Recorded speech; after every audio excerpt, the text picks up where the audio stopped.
I do get quite a lot of abuse, basically calling me thick and that I can't speak properly and that I'm a disgrace. I look a disgrace, I'm fat, calling me a bitch, things like that. Before I appeared on Angela May, I was more upset about the fact that I was going to have to deal with the trolls, if I'm honest. I was more concerned about that than I was about what Andrew Marr might say to me and how he might try and skewer me in the interview. I was more concerned about, I'm going to have to come off social media for the day because I knew that I was going to get a lot of abuse, and that shouldn't happen really.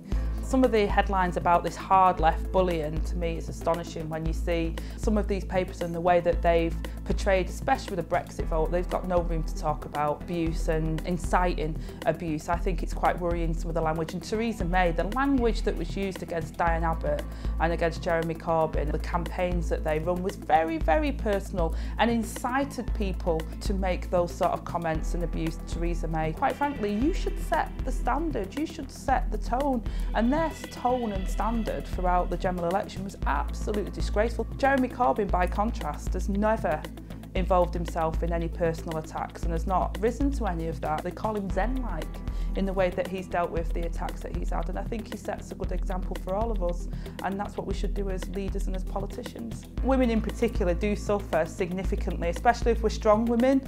I mean, people really find that difficult. They take my assertiveness as aggression, and it's like, I'm not aggressive. The working class in me, I know I look like a bulldog chewing a wasp sometimes, but I get that from my family. It's a family trait. We are nice people, really. I think it's probably about 5 angry, usually men, in a room that are literally got loads of pseudonyms and loads of, anonymous accounts, and they just literally like that cat gif, and like this, constantly going at you. That's how I sort of mentally think of it. Those that send me an email at 7:30 at night on a Sunday to tell me that I'm an embarrassment to the Labour Party in the way that I speak. So I think, gosh, haven't you got something better to do on a Sunday? I like to spend time with my kids and do the homework with them. I'm thinking you need to get out more or volunteer or do something nice. If you plant a seed of love or affection, you can create an environment where people feel tremendously better, and you will feel better by doing that as well. I promise you, when you're positive and the world's a positive place, you actually feel tons better yourself.